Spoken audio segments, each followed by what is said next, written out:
Salut les herpeurs, j'espère que vous allez tous bien malgré cette période un petit peu strange, un petit peu de confinement. Donc je vous l'ai dit, pour vous aider à garder le moral, vous qui adorez les serpents, les pitons, les boas, c'est le mois du boïdé. Donc je vais vous faire pas mal de vidéos sur les pitons et les boas. Donc aujourd'hui je vous en fais une petite sur Morelia spilota chenei, ce magnifique piton des jungles que l'on trouve uniquement en Australie. Donc dans la partie tropicale du Queensland, donc jusqu'à la côte, c'est un magnifique Morelia. Alors ils sont pas tous aussi noirs et jaunes que celui-ci, hein. Il y a des localités dans la nature qui sont réellement noirs et jaunes comme ça, comme la localité de Tully par exemple.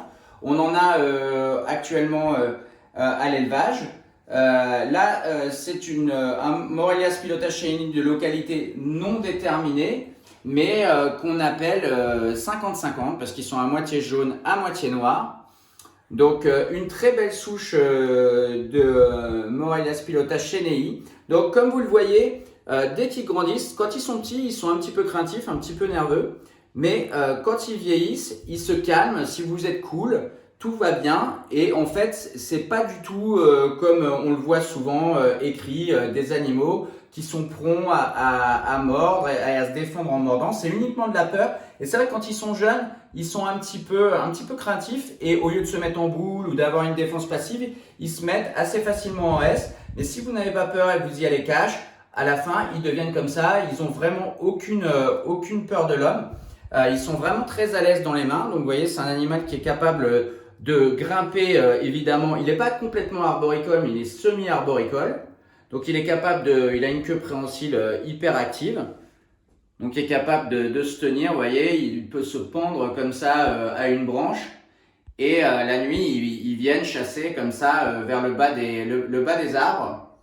Donc un magnifique animal qui fait partie de notre cheptel. On a un groupe assez conséquent de Morelia spilota chenei. C'est vrai que c'est une espèce que j'adore. J'en ai depuis la fin des années 90. Chez NH Reptile, j'en avais vraiment un gros nombre. Donc là, on a refait un beau groupe avec différentes lignées. Donc je vous montrerai un petit peu tous les différents chenei qu'on a. Je vous montrerai différentes localités. Donc là, c'était un beau spécimen de 50-50, une jeune femelle, qui est en train de grandir bien comme il faut et qui est, à ma foi, extrêmement prometteuse. Donc voilà, on va la mettre dans son terrarium. Donc vous allez la voir grimper extrêmement agile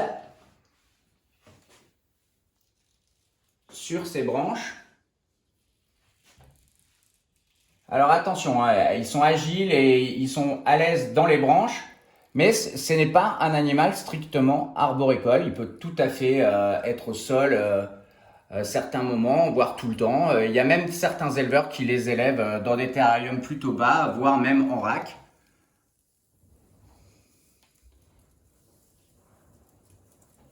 Voilà, c'est un Morelia qui ne devient pas très grand, entre 1,50 m, 1,60 m. C'est jamais des monstres les chenilles en termes de taille. Et je vous conseille, si vous voulez les reproduire, et les garder en bonne santé, de ne pas trop les nourrir une fois adultes. Par contre, quand ils sont jeunes, n'hésitez pas, allez-y, vous pouvez les nourrir toutes les semaines. Ça mange très gros, ça grossit vite et c'est important. Ça se fait vraiment en 2 temps. Enfin, en tout cas, moi, c'est ma pratique, ma technique. Les 2 premières années, je nourris très régulièrement avec des proies assez grosses pour bien qu'ils se développent, qu'ils prennent un bon départ. Et ensuite, une fois adultes, ils ont des proies plutôt petites et plutôt clairsemées avec différents cycles dans l'année. Et ça permet de les avoir bien proportionnés comme ça et d'avoir des femelles qui pondent nickel, qui font des belles pontes et qui vivent vieilles en bonne santé. Voilà, je vous dis à très bientôt les herpers. Tchuss!